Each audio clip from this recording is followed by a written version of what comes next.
Welcome students. In our last video, we had completed chapter 2 from Moments, The Adventures of Toto by Ruskin Bond. Now in this video, we read chapter 3 from Moments in the Kingdom of Fools, which is a Kannada folktale from A.K. Ramanujan's Folktales from India. First of all, let us discuss the title of the story, which means the state where people are not so wise and intelligent. In this story, the king, his ministers and his advisors are fools. That means they are not wise and intelligent. So when this kind of people rule the kingdom, what will happen? That has been narrated in this story in very interesting manner. So we will start our chapter. It is believed that fools are so dangerous that only very wise people can manage them. Who are the fools in this story? What happens to them? ऐसा believe किया जाता है कि fools are very dangerous than the cruel person. Fools जो होते हैं वो ज़्यादा dangerous होते हैं किसी cruel person के comparison में, और उनसे manage करना उतना ही मुश्किल होता है. एक wise man ही उनसे manage कर सकता है. तो we'll find that who are fools in this story and what happens to them. In the kingdom of fools, both the king and the minister were idiots. They didn't want to run things like other kings, so they decided to change night into day and day into night. They ordered that everyone should be awake at night, till their fields and run their businesses only after dark, and go to bed as soon as the sun came up. Anyone who disobeyed would be punished with death. The people did as they were told for fear of death. In the kingdom of fools, king and his ministers are fools. वो दोनों ही king और उनके minister और उनके advisors सभी fools थे. वो क्या करना चाहते थे? वो different दिखना चाहते थे. तो उन्होंने क्या किया? उन्होंने कुछ ऐसे orders जो थे, ऐसे royal decree जो था वो अपने kingdom के लिए निकाला कि वो रात को तो क्या मानेंगे दिन, and दिन को मानेंगे रात. तो उन्होंने सभी को ऐसा ही ऑर्डर दिया, एवरीवन शुड फॉलो दैट, कि वो रात को दिन माने और दिन को रात माने. अपने सारे काम वो रात को करें, चाहे फार्मिंग हो, till means cultivate the land for farming, तो अपने फील्ड्स को टिल करना, बिजनेस रन करना, वो सब कुछ वो कब करेंगे? रात को, क्योंकि रात उनके लिए दिन है. और सोना कब है? उन्हें दिन में, क्योंकि दिन उनके लिए रात है. तो और जो अगर ऐसा काम नहीं करेगा तो वो उसको पनिश करेंगे. The king and the minister were delighted at the success of their project. One day, a guru and his disciple arrived in the city. It was a beautiful city. It was broad daylight, but there was no one about. Everyone was asleep. Not a mouse stirring. Stirring means moving around. Even the cattle had been taught to sleep by day. The two strangers were amazed by that. They saw around them and wandered around town till evening, when suddenly the whole town woke up and went about its nightly business. एक दिन उस kingdom में एक Saint, एक साधु और उनके disciple, उनके शिष्य आए, वो दोनों आए वहाँ. उन्होंने देखा बहुत अच्छी सिटी है, डे लाइट हो रहा है, दिन की रोशनी है, बट वहाँ उन्हें कोई दिखा ही नहीं, एक भी पर्सन नहीं था. यहाँ तक कि mouses were also not moving around there. चूहे भी वहाँ नहीं घूम रहे थे, यानी टाइनी क्रीचर्स भी वहाँ सो रहे थे दिन के समय में. कैटल भी वहाँ सो रहे थे, क्योंकि इतना उन्होंने अपने कैटल को, अपने एनिमल्स को ट्रेन कर दिया कि उन्हें भी दिन में सोना है और रात को काम करना है. वो पूरी शाम उस टाउन में, उस किंगडम में घूमते रहे, पर उन्हें एक भी पर्सन, एक एनिमल, एक टाइनी क्रीचर भी उन्हें वहाँ नहीं दिखा. अचानक शाम के समय सभी उठ गए और अपने अपने बिजनेस, अपने अपने फार्म, अपने अपने फील्ड पर, अपने अपने काम पर जाने लगे. The two men were very hungry. Now that the shops were open, they went to buy some groceries. To their astonishment, they found that everything cost the same, a single tutu. Whether they bought a measure of rice or a bunch of bananas, it cost a tutu. The guru and his disciple were delighted. They had never heard of anything like this. They could buy all the food they wanted for a rupee. अब जो disciple Saint थे उन्हें भूख लगने लगी, तो तो वो ग्रोसरीज खरीदने के लिए एक शॉप पर गए। वहाँ जाके उनको एस्टॉनिशमेंट हुआ, उनको सरप्राइज हुआ कि जब उन्होंने वहाँ जाके देखा कि हर चीज़, एक एक सिंगल चीज़ भी जो वहाँ है उसकी प्राइस क्या है, एक सिंगल डुडू है। यानी अगर आप चावल खरीद रहे हो तो उसके लिए भी डुडू जो है वो कन्नड़ लैंग्वेज में मनी को कहते हैं, पैसे को कहते हैं। तो अगर आप चावल खरीद रहे हो तो भी आपको वो एक सिंगल डुडू ही पे करना होगा। अगर आप बंच ऑफ बनानास खरीद रहे हो, घी खरीद रहे हो, वीट खरीद रहे हो, चाहे आप कितना भी मेजर, किसी भी चीज़ की प्राइसेस अलग अलग नहीं थी, सेम ही थी। तो वो बहुत खुश हुए क्योंकि उनको उनका जो भी फूड मटेरियल था, जो भी स्टफ था, उनको काफ़ी चीप प्राइस में मिल रहा था। तो उस चीज़ से काफ़ी खुश हो गए थे क्योंकि वो 1 रुपये में बहुत सा खाना और बहुत सी अच्छी अच्छी चीज़ें वो 1 रुपये में खरीद सकते थे। When they had cooked and eaten, the Guru realized that this was a kingdom of fools and it wouldn't be a good idea for them to stay there. This is no place for us, let us go, he said to his disciple. But the disciple didn't want to leave the place. Everything was cheap here. All he wanted was good, cheap food.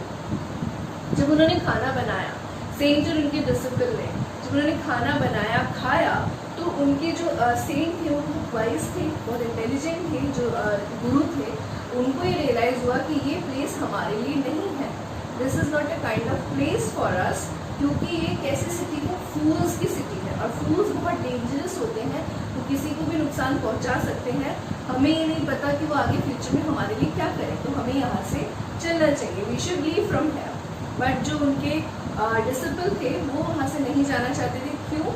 Because he was very fond of food, खाने के बहुत शौकीन थे। तो उनको लगा कि cheap food मिल रहा है, इतने सस्ते में इतना खाना मिल जाएगा, तो खाने के लालच में उन्होंने वहाँ से जाना डिसाइड नहीं किया।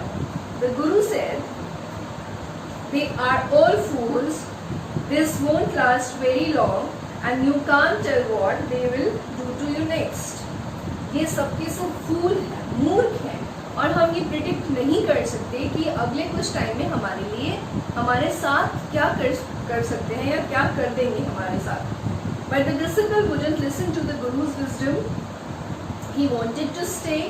The Guru finally gave up and said, do what you want, I am going, and left. The disciple stayed on, ate his fill every day, bananas and ghee and rice and wheat, and grew fat like a street side sacred bull. Disciple ने अपने गुरु की बात सुननी बिल्कुल नहीं चाहिए क्योंकि वो सिर्फ खाना चाहता था। उसको लगा कि सस्ते में बहुत खाना मिल रहा है तो उसने वहीं रुकना पसंद किया। पर गुरु अपनी विजडम के कारण, वो वाइज थे, वो ये जानते थे कि ये उनके लिए नुकसानदायक हो जाएगा, इसलिए उन्होंने कहा कि ठीक है, अगर तुम्हें मेरा कहना नहीं मानना है तो तुम ही रहो, I am leaving. And he left, और वो वहाँ से चले गए। वो जब वहाँ से चले गए तो जो डिसिपल था वो अपने आराम से रोज़ अपनी घी, बनाना, वीट, राइस खूब खाता और खा खा के बहुत फैक्टन हो गया था, बहुत मोटा हो गया था, एक बुल की तरह। One bright day, a thief broke into a rich merchant's house. He had made a hole in the wall and sneaked in. And as he was carrying out his loot, the wall of the old house collapsed on his head and killed him on the spot. His brother ran to the king and complained, Your Highness, when my brother was pursuing his ancient trade, a wall fell on him and killed him. This merchant is to blame. He should have built a good, strong wall. You must punish the wrongdoer and compensate the family for this injustice. एक bright day, एक thief जो था, एक rich merchant के घर में उसने broke किया, सेल लगा के घर में घुस गया, burglary करी।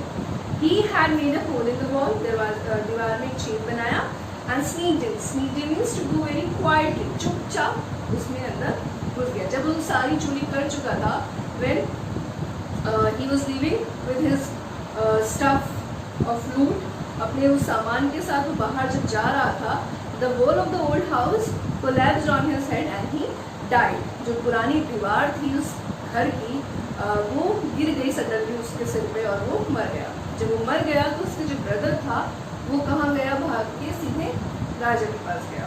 वहाँ जाके उन्होंने बोला उसके थीफ के भाई ने, क्योंकि वो राजा की फूलिशनेस का फ़ायदा उठाना चाहता था। He wants to take advantage of the foolishness of the king. वो राजा की फूलिशनेस का फ़ायदा उठाना चाहता था। उसने जाके बोला कि मेरा जो भाई है अपना जो एंशियंट ट्रेड मीन्स थेफ्ट, जो अपना पुराना काम है वो कर रहा था, उसी समय इस मर्चेंट के घर की दीवार जो उसके सर पे गिर गई और वो मर गया, तो उसके साथ इनजस्टिस हुआ है। मर्चेंट को ब्लेम करता हूँ मैं और उसे कंपनसेट करना चाहिए हमारे भाई की डेथ का। The king said, justice will be done, don't worry, and at once summoned the owner of the house. Justice जरूर किया जाएगा, चिंता मत करो, और उस घर के मालिक को वहाँ बुलाया गया। When the merchant arrived, the king questioned him, "What's your name?" Said, "Such and such, your highness." "Were you at home when the dead man burgled your house?" "Yes, my lord. He broke it and the wall was weak. It fell on him." जब merchant को बुलाया गया, king ने उससे questions किए कि तुम्हारा नाम क्या है, जब बर्गलरी हुई तो तुम घर पे थे क्या? तो मर्चेंट ने अग्री किया किंग के क्वेश्चन से कि वो घर पर था उस वक्त, और the wall was very weak, wall जो थी वो बहुत वीक थी, so that it was collapsed on his head and he died eventually. तो वो जो दीवार थी कमज़ोर थी, वो कोलैप्स हो गई और उसके सिर पे गिर गई और वो मर गया। इसमें मर्चेंट की कोई गलती नहीं है। The accused pleads guilty. Your wall killed this man's brother. You have murdered a man. We have to punish you. Accused जो है pleads guilty, तो तुम गिल्टी पाए जाते हो इस चीज़ में, और जो मरने वाला है उसके भाई ने तुम्हारे लिए कंप्लेन किया है, तुमने उसका मर्डर किया है और तुमको इसके लिए पनिश किया जाएगा।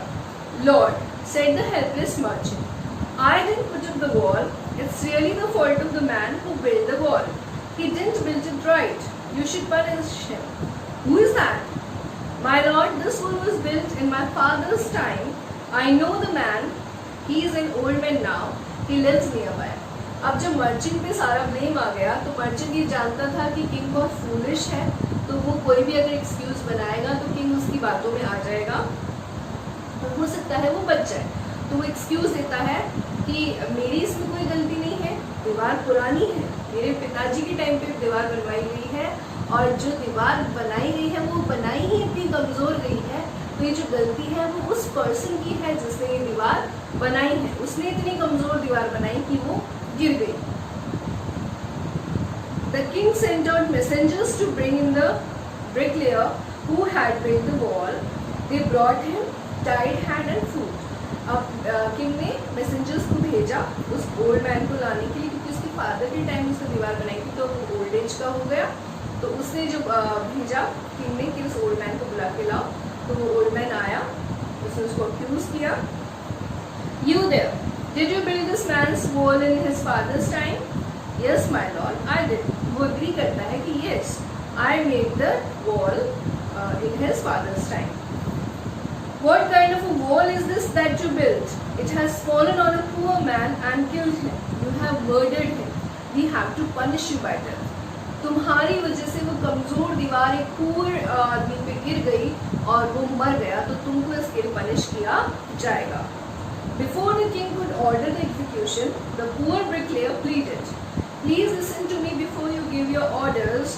It's true, I built this wall and it was no good. But that was because my mind was not at it. I remember very well a dancing girl who was going up and down that street all the day with her anklets jingling, and I couldn't keep my eyes or my mind on the wall I was building. You must get that dancing girl. I know where she lives." जब वो execution यानी जब वो उसको sentence to death सुनाने वाला था king, इससे पहले वो ओल्ड मैन जो था वो प्लीड करता है, वो बोलता है कि आप इससे पहले कि आप कोई फैसला दें, आप प्लीज़ मेरी बात सुन लीजिए, क्योंकि हाँ मैंने दीवार बनाई है और मुझसे गलती हुई कि मैंने कमज़ोर दीवार बनाई, बट इसका कारण मैं नहीं हूँ। मेरे से गलती इसलिए हुई क्योंकि मेरा दिमाग और मेरा मन जो था मेरे काम में नहीं था, और मेरा माइंड और मेरा हार्ट मेरे काम में क्यों नहीं था? Just because of a dancing girl. एक डांसिंग गर्ल की वजह से। क्यों? क्योंकि वो गली में सारा दिन चक्कर खाती रहती थी, अप एंड डाउन करती थी, तो उसकी एंकलेट, उसकी पायल जो थी, उसकी छन छन की आवाज़ से, जिंगलिंग की आवाज़ से मेरा ध्यान वहाँ भटकता था। तो जब मेरा ध्यान अपने काम पे नहीं होगा तो मुझसे काम की गलती होगी, और मैं उस डांसिंग गर्ल को जानता हूँ, that where she lives. You are right. The case deepens. We must look into it. It is not easy to judge such complicated cases. Let us get the dancer wherever she is. ये case तो बहुत deep होता जा रहा है. ये बात बिल्कुल सही है कि तुम्हारी इसमें कोई गलती नहीं है, डांसिंग गर्ल की गलती है. तो अब डांसिंग गर्ल को ढूंढ के लाना पड़ेगा और उसको पनिश किया जाएगा. The dancing girl, now an old woman, came trembling to the court. Trembling means कपकपाते हुए, कांपते हुए, शिवर करते हुए कोर्ट में आती है. वो भी बूढ़ी हो चुकी है. Did you walk up and down that street many years ago? While this poor man was building a wall, did you see him? Yes, my lord, I remember it very well. So you did walk up and down with your anklet jingling. You were young and you distracted him, so he built a bad wall. अब उस women से, उस dancing girl से question करते हैं king कि क्या तुम ही थी जो जब ये ब्रिक लेयर जो था, brick layer a person who Lay's the brick and made the walls. तो जब ये ब्रिक लेयर दीवार बना रहा था तो तुम ही गली में से इधर उधर जाती आती थी. तो तुम्हारी वजह से ही उसका ध्यान जो था वो भटकता था वहाँ पर, इसीलिए उसने ऐसी कमज़ोर दीवार बनाई. वो एक पूरा आदमी पे गिर गई और वो मर गया. और उस बात से डांसिंग गर्ल ने भी एग्री किया. It has fallen on a poor burglar and killed him. You have killed an innocent man. You will have to be punished. She thought for a minute and said, My lord, wait. I know now why I was walking up and down that street. I had given some gold to the goldsmith. Goldsmith, a person who makes ornaments of gold and silver, to make some jewelry for me. He was a lazy scoundrel. A scoundrel means a dishonest person. He made so many excuses, said he would give it now and he would give it then, and so on all day. He made me walk up and down to his house a dozen times. That was when this bricklayer saw me. It's not my fault, my lord. It's the damn goldsmith fault. अब सब अपनी अपनी story सुनाए जा रहे थे. अब dancing girl ने भी अपनी स्टोरी सुना दी कि हाँ, मुझे याद है कि मैं स्ट्रीट से अप एंड डाउन करती थी और ब्रिकलेयर का ध्यान भटकता था. बट मैं क्यों अप एंड डाउन करती थी, उसका कारण क्या था? उसका कारण था ये एक गोल्ड स्मिथ जिसको मैंने अपनी कुछ ज्वेलरी दी थी बनाने के लिए, और वो उसको पूरी नहीं कर रहा था और उसको बनाने में एक्सक्यूजेस कर रहा था, जिस वजह से कभी कहता आज दूंगा, कभी कहता कल दूंगा. तो इस वजह से मुझे स्ट्रीट में वॉक एंड डाउन करना पड़ता था. तो मैं स्ट्रीट से निकलती थी, उस वजह से ही ब्रिकलेयर का ध्यान भटकता था. तो ये सारी गलती अल्टीमेटली किसकी है? उस गोल्डस्मिथ की है. Poor thing, she is absolutely right, thought the king, weighing the evidence. Weighing the evidence, weighing means to consider something very carefully. किसी चीज़ को बहुत ध्यान से देखा. तो किंग ने सोचा हाँ, ये बिल्कुल सही कह रही है, सारे एविडेंस को वेइ करते हुए, उस पर ध्यान देते हुए. We have got the real culprit at last. Get the goldsmith, wherever he is hiding at once. अब गोल्डस्मिथ को बुलाया जाए. उसने अपने मैसेंजर्स भेज दिए कि गोल्डस्मिथ को बुलाओ जहाँ भी है वो. The king's bailiffs searched, bailiffs law officer, searched for the goldsmith who was hiding in a corner of his shop. When he heard the accusation against him, he had his own story to tell. जब उसने अपने खिलाफ वो blame सुना तो उसके पास अपनी ही एक स्टोरी थी जो उसने सुनाने के लिए, राजा को सुनाने के लिए रेडी कर रखी थी, और उसने वो जाके वहाँ सुना दी. My lord, he said, I'm a poor goldsmith. It's true I made this dancer come many times to my door. I gave her excuses because I couldn't finish making her jewelry before I finished the rich merchant's orders. They had a wedding coming and they wouldn't wait. You know how impatient rich men are. अब Goldsmith ने अपने excuse क्या दिया कि हाँ, ये dancing girl मेरे दरवाजे पे बार बार आई और मैंने इसको बुलाया क्योंकि मैं इसकी ज्वेलरी सही टाइम पे नहीं बना पा रहा था. और उसका रीज़न कौन था? उसका रीज़न एक रिच मर्चेंट था, क्योंकि उस रिच मर्चेंट के घर में शादी थी और उसने कुछ ऑर्डर्स दे रखे थे जो वो टाइम पे मुझसे बार बार मांग रहा था. और आपको पता है कि मर्चेंट्स जो पैसे वाले लोग होते हैं, रिच जो होते हैं, अमीर लोग होते हैं, वो कितना इम्पेशेंट होते हैं. तो उसमें इतना भी पेशेंस नहीं था और वो बिल्कुल भी पेशेंस से काम नहीं ले रहा था और मुझे बार बार फोर्स कर रहा था कि मैं उसका ऑर्डर कंप्लीट करूं. तो उसका ऑर्डर कंप्लीट करने के चक्कर में मैंने इस डांसिंग गर्ल के ऑर्डर को कंप्लीट नहीं किया, इसीलिए मेरे दरवाजे पे बार बार आती थी. Who is this rich merchant who kept you from finishing this poor woman's jewelry, made her walk up and down which distracted the bricklayer, which made a mess of wall, which has now fallen on an innocent man and killed him, can you name them? तो वो बोलता है, अब राजा बोलता है कि क्या तुम उस रिच मर्चेंट का नाम बता सकते हो कि वो ऐसा कौन सा रिच मर्चेंट था जिसकी वजह से तुमने इस पुअर लेडी की, इस पुअर डांसिंग गर्ल की जो ज्वेलरी है वो सही टाइम पे उस पर कंप्लीट नहीं की, इसलिए वो स्ट्रीट में वॉक अप डाउन करती थी, इस वजह से ब्रिकलेयर डिस्ट्रैक्ट हुआ and he made a weak wall और the wall collapsed on the poor burglar's head and he died suddenly. तो ये सब कुछ जो हुआ, ये सब तुम उस मर्चेंट की वजह से हुआ। तो क्या तुम उस मर्चेंट का नाम बता सकते हो? The goldsmith named the merchant, and he was none other than the original owner of the house where wall had fallen. अब मर्चेंट का नाम घूम फिर के कहाँ आ गया? उसी मर्चेंट पे आ गया जिसकी घर की वॉल उस बर्गलर पे गिरी थी। Now justice had come full circle. Justice had come full circle का मतलब होता है story ended at the same person from whom it had been started. Though thought the king back to the merchant when he was rudely summoned back to the court. He arrived crying, "It wasn't me, but my father who ordered the jewelry. He is dead. I am innocent." तो मैंने तो jewellery order नहीं करी, वो मेरे father ने jewellery order करी, ये सारी गलती उनकी है, मैं तो इनोसेंट हूँ। But the king consulted his ministers and ruled decisively. Decisively means give decision. लेकिन अब राजा ने अपने सारे मिनिस्टर्स के साथ सलाह मशवरा किया और फिर डिसीजन ले लिया। It's true, your father is the true murderer, he is dead, but somebody must be punished in his place. You have inherited everything from him. That criminal father of yours, his riches as well as his sins.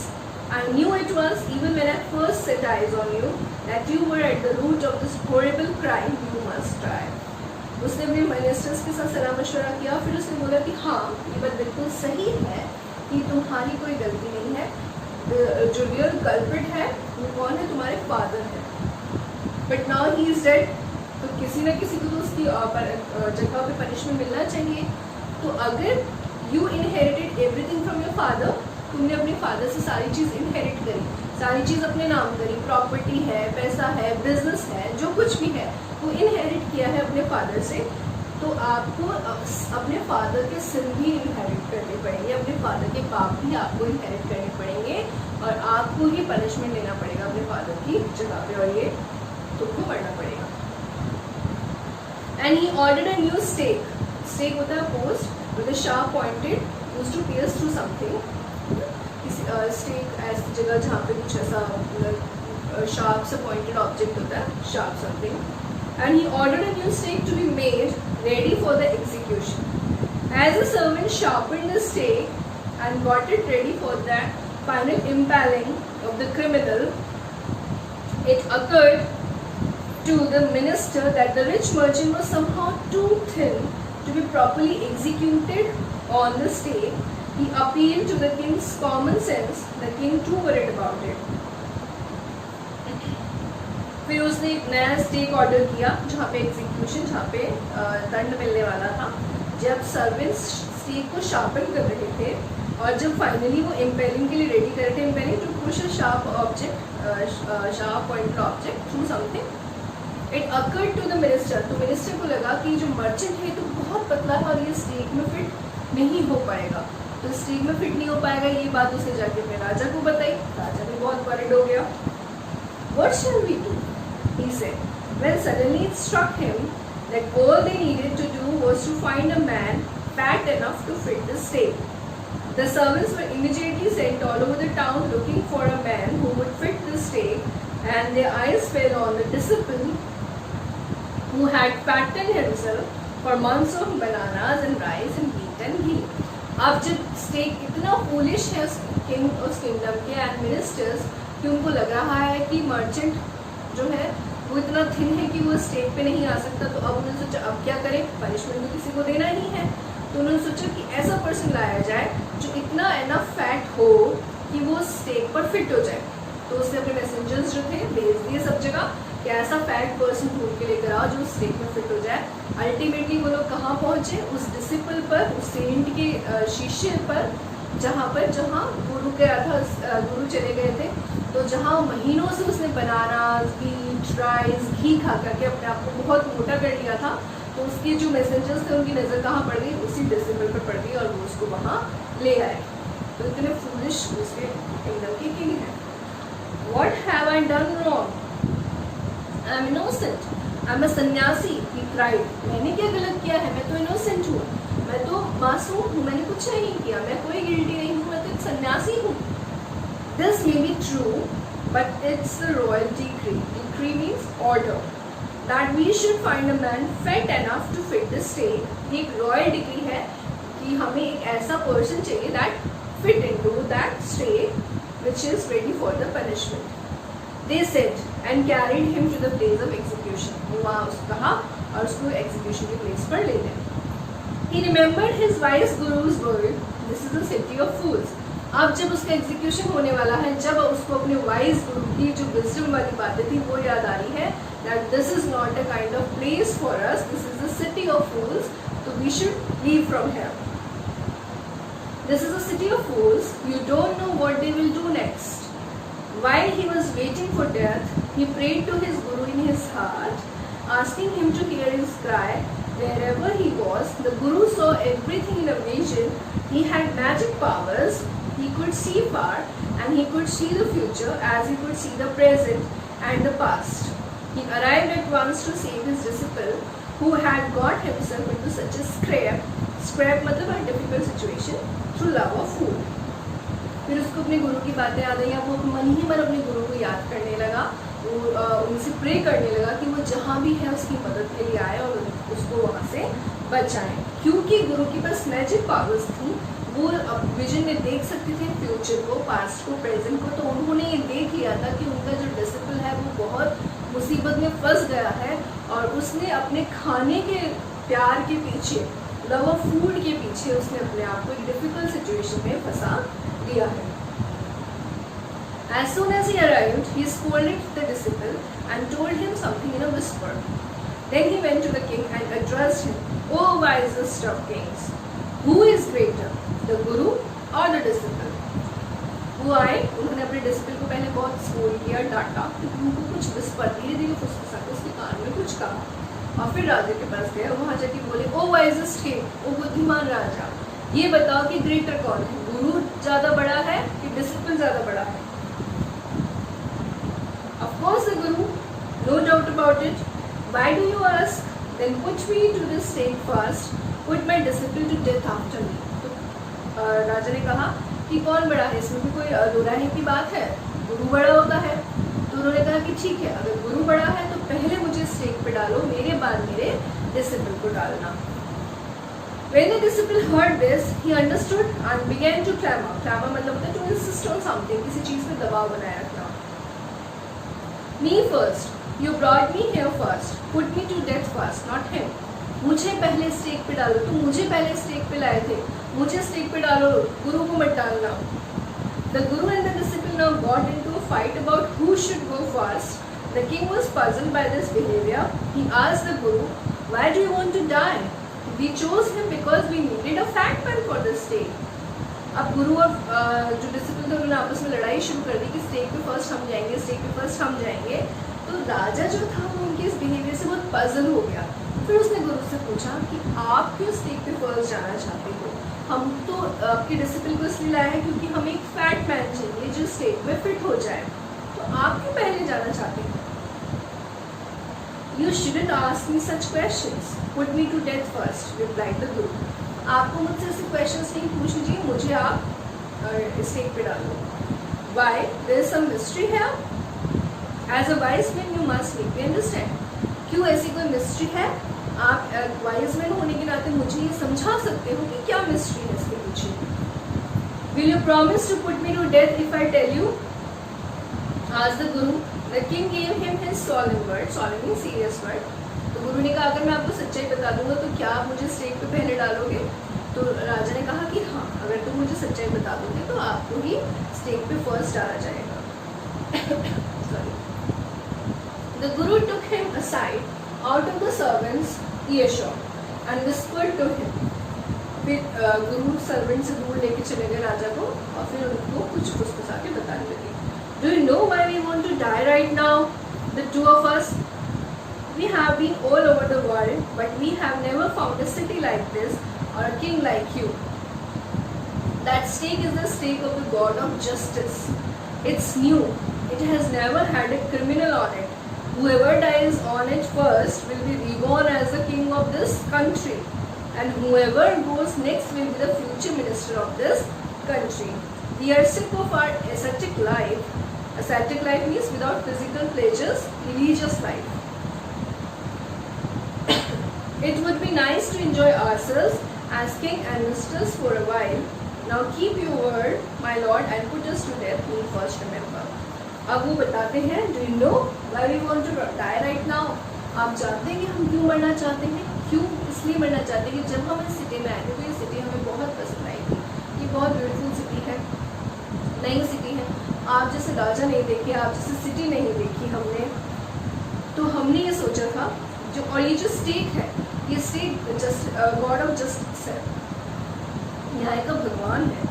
It's new. It has never had a criminal on it. ये नया है, इसमें कोई criminal नहीं है. जो इस पे पहले मरेगा वो कैसे रिबॉर्न होगा as a king of this country. यानी ये स्टेट जो है वो गॉड ऑफ जस्टिस है, जस्टिस का भगवान है.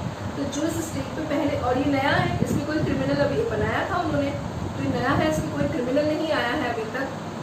तो अगर हम इस पे मरेंगे तो हम कैसे रिबॉर्न होंगे? जो इस पे पहले मरेगा वो इस कंट्री का राजा बन के रिबॉर्न होगा, और जो इस पे दूसरा मरेगा वो इस कंट्री का मिनिस्टर बन के रिबॉर्न होगा. तो अब आप अपने शब्दों पे रहना और मुझे ही पहले स्टेज पर मरने के लिए भेजना पनिशमेंट के लिए. The king was now thrown into deep thought.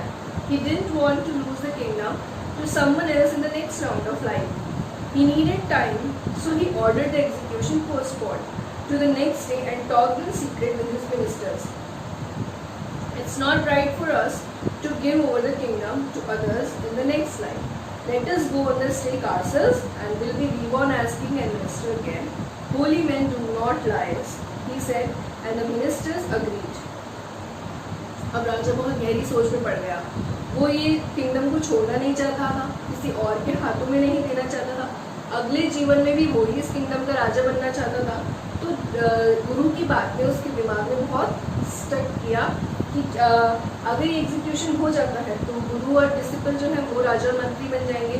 तो वो फिर अपने वापस अपने एडवाइजर्स से, अपने मिनिस्टर्स के साथ में बातें करता है, मशवरा करता है. तो वो ये डिसाइड करता है कि हमारे राज्य को, हमारे किंगडम को, हमारे टाउन को किसी और के हाथों में देना सही नहीं है. तो अगर हम चाहते हैं कि हम ही अगली बार राजा बने और हम ही अगली बार मंत्री बने, तो स्टेट पे पहले हमें जाना चाहिए, ना कि उन दोनों को. उस बार तो मिनिस्टर्स भी अग्री हो गए. So he told executioners, we'll send the criminals tonight. When the first man comes to you, put him to death first, then do the same to the second man. Those are my orders. Don't make any mistake. फिर उन्होंने एग्जीक्यूशनर्स को बता दिया कि हम criminals को आज रात को भेजेंगे. जो भी पहला आदमी आए आपको उसको पहले डेथ पे डालना है, फिर दूसरे को डालना है, कोई गलती मत करना. That night the king and his ministers went secretly to the prison, released the guru and the disciple. Disguised, vesh badalna, themselves as the two, and as arranged beforehand. Beforehand means in advance, पहले से ही arrange किया हुआ था. With loyal servants were taken to the stake and promptly executed. Promptly means immediately. तो उन्होंने उसी रात को क्या किया, उन सेंट को, उस गुरु को और उसके डिसिपल को तो वहाँ से जेल से छोड़ दिया, और दोनों ने उन गुरु और चेले के भेस में आ गए और वहाँ से चले गए स्टेज पर. और वहाँ उनको प्रॉम्प्टली, जैसा क्योंकि ऑर्डर था तो सब कुछ पहले से एडवांस में फिक्स हुआ हुआ था, प्लान हुआ हुआ था, तो उनको प्रॉम्प्टली इमीडिएटली वहाँ पर राजा और उसके मंत्री को एग्जीक्यूट कर दिया गया. When the bodies were taken down to be thrown to crows and vultures, the people panicked. They saw before them the dead bodies of the king and the minister. The city was in confusion. जब dead bodies को कौवों के लिए और vultures के लिए खाने के लिए फेंका गया, तब भीड़ ने उनकी शक्लें देखी, तब वो पैनिक हुए, डर गए कि ये उनके राजा और मंत्री हैं। अब सिटी कंफ्यूजन में थी। All night they मोर्न and discuss the future of the kingdom. पूरी रात वो मोर्न करते रहे और फ्यूचर किंगडम का फ्यूचर सोचते रहे। Some people suddenly thought of the Guru and the disciple and caught up with them as they were preparing to leave town unnoticed. We people need a king and a minister, said someone. Others agreed. They begged the Guru and the disciple to be their king and their minister. It didn't take many arguments to persuade the disciple, but it took longer to persuade the Guru. They finally agreed to rule the kingdom of the foolish king and the silly ministers on the condition that they could change all the old laws. अब पूरी रात वो मौन करते रहे। City के जो लोग थे उन्होंने फिर सोचा कि अब कंट्री के, अब किंगडम के फ्यूचर का क्या होगा। तो उनके दिमाग में ये आइडिया आया कि उस सेंट और उसके जो डिसिपल है उसको राजा और उसका मंत्री बना देना चाहिए। तो उन्होंने उनको वहाँ पे पकड़ लिया। क्यों? क्योंकि वो चुपचाप उस सिटी को छोड़ के वहाँ से, उस किंगडम को छोड़ के वहाँ से जा रहे थे। उन्होंने उनसे प्लीड किया, उनसे प्रे किया कि हमारे किंगडम को, हमारी कंट्री को आपकी ज़रूरत है, एक राजा की ज़रूरत है, एक मंत्री की ज़रूरत है, तो हमारी मदद करो। तो उनके जो भी आर्ग्यूमेंट्स था, उनकी जो बात थी, तो उसे डिसिपल को तो बहुत आराम से मना लिया, क्योंकि वो वैसे भी बहुत वीक थे अपने मेंटल उसमें। खाने की शौक के लिए वो वहाँ रुक गए, तो मंत्री बनने की शौक के लिए वो तब भी वहाँ रुक सकते थे। तो उन लोगों को डिसिपल को मनाने में ज़्यादा टाइम नहीं लगा, बट गुरु को मनाने में बहुत टाइम लगा। लेकिन अल्टीमेटली वो भी मान रहे हैं, पर इस शर्त में माने कि जितने भी पुराने नियम हैं वो सारे बदले जाएंगे। From then on, night would again be night and day would again be day, and you could get nothing for a to-do. It became like any other places. उस दिन से ही, जिस दिन से जो चेला और गुरु राजा बने, उस दिन से रात होती थी, दिन होता था, और आप हर चीज़ एक सिंगल रुपये में नहीं पा सकते थे। सब कुछ जैसा और जगहों पे होता था वैसा ही होने लगा। What is the theme of the story? So the theme of the story is, it is believed that a foolish person is more dangerous than a cruel person. This foolishness may lead to many more calamities, many more problems. एक foolish जो होता है, एक cruel person से ज़्यादा dangerous होता है। उसकी जितनी भी foolishness है वो बहुत सी problems को invite कर सकती है। ठीक है? The story is based on the theme that it requires wisdom and wise person, wisdom and intelligence to deal the situation and to deal with the person who choose to be foolish. तो बहुत हमें wisdom की requirement होती है, बहुत intelligence की requirement होती है जब हमें किसी ऐसे foolish person से deal करना होता है। तो the main theme of the story is that it requires kind of wisdom and intelligence to handle the situation and to deal with the person who choose to be foolish. किसी भी foolish person से deal करने के लिए, किसी भी foolish situation से deal करने के लिए, उसको manage करने के लिए हमें wisdom और patience की ज़रूरत होती है। It requires patience and wisdom and intelligence to deal and manage the situation and deal with that kind of foolish persons. Okay? So we have finished the chapter. Now it's time to take question answers. So please move on to page number 27 and take out the question number 1. What are the two strange things the Guru and his disciple find in the kingdom of fools? ऐसी कौन सी दो strange things थी जो उस गुरु और disciple ने उस वहाँ पाई थी? तो दो कौन सी? फर्स्ट तो ये कि दिन में सब सोते थे और रात को अपना काम करते थे, है ना। And even cattle and tiny creatures जो थे उनको भी ये सिखा दिया गया था कि उन्हें भी दिन में सोना है और रात को काम करना है। And second thing, every single stuff material, कोई भी टाइप जो है चीज़, वो आपको एक सिंगल रुपये में वहाँ मिल सकती थी, चाहे बंच ऑफ बनानास हो, चाहे राइस हो, चाहे मीट हो, चाहे घी हो। Question number 2, why does the disciple decide to stay in the kingdom of fools? Is it a good idea? तो डिसिपल ने डिसाइड क्यों किया उस फूल्स की किंगडम में रहने का? क्या ये गुड आइडिया था? So Disciple decides to stay in the kingdom of fools because he was very fond of food. और जब उसको पता लगा कि वो 1 रुपये में बहुत सा फूड मिल सकता है, तो वो फूड के लालच में वहाँ रुक गया, अच्छे फूड के लालच में वहाँ रुक गया. But it was not a good idea at all, क्योंकि वो बिल्कुल भी गुड आइडिया नहीं था, क्योंकि वो इतना चीप फूड खा के और बहुत ही फॉन्डनेस अपनी फूड के लिए कर करके वो बहुत फैट हो गया था, गुल की तरह. तो जब स्टेक पे बारी आई कि किसी फैट पर्सन को वहाँ फिट किया जा सकता है, तो लोगों ने जो किंग के मैसेंजर्स थे, एडवाइजर्स थे, उन्होंने किसको चुना?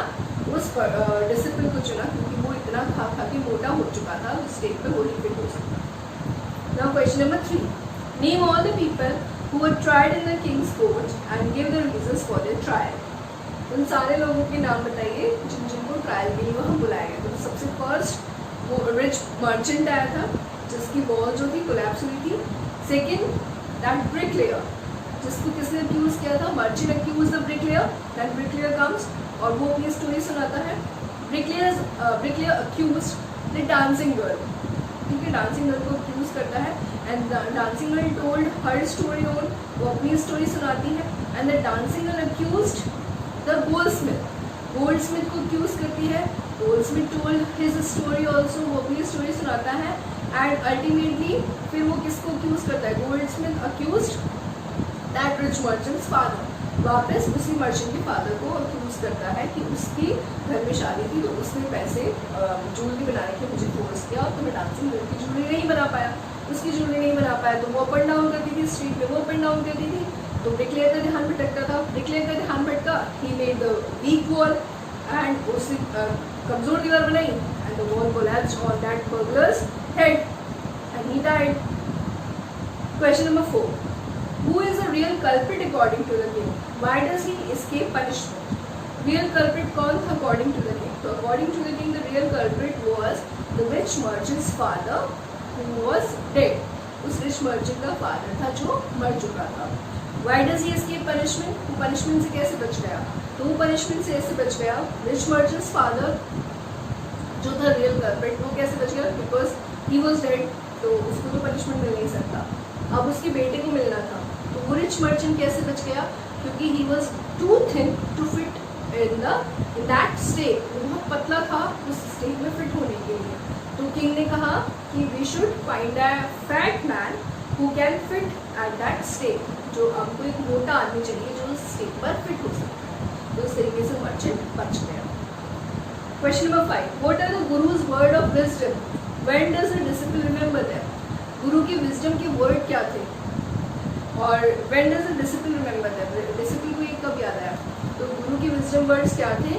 That this is a city of fools and this is not a perfect place for us to stay, so we should leave. We can not predict that what will they do to us next. हम ये predict नहीं कर सकते कि ये लोग हमारे साथ अगर क्या करेंगे. ये फूल्स की सिटी है, हमें यहाँ से जाना चाहिए. गुरु के विजडम वर्ड्स थे. पर डिसिपल को कब याद आते हैं?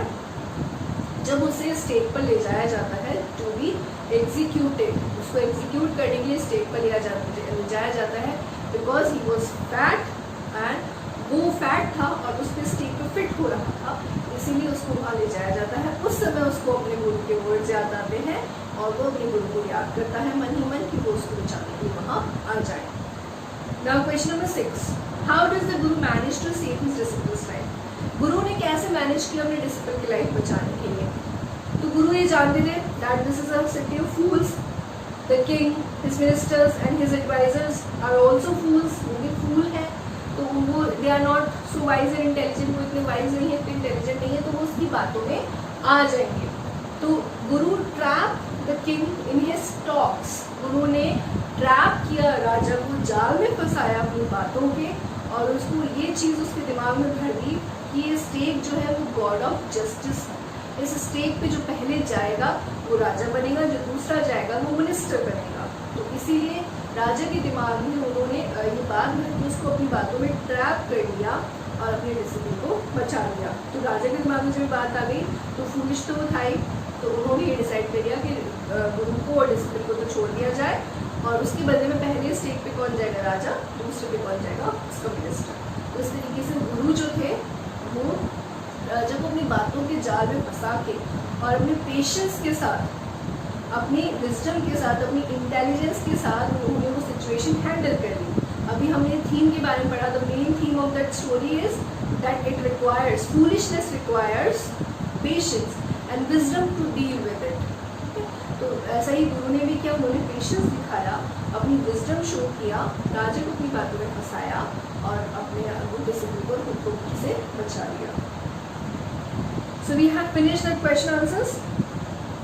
I'll provide the answers of the questions for you, and please note them out in your notebook. And we'll meet in our next video. So till then, take care and stay safe.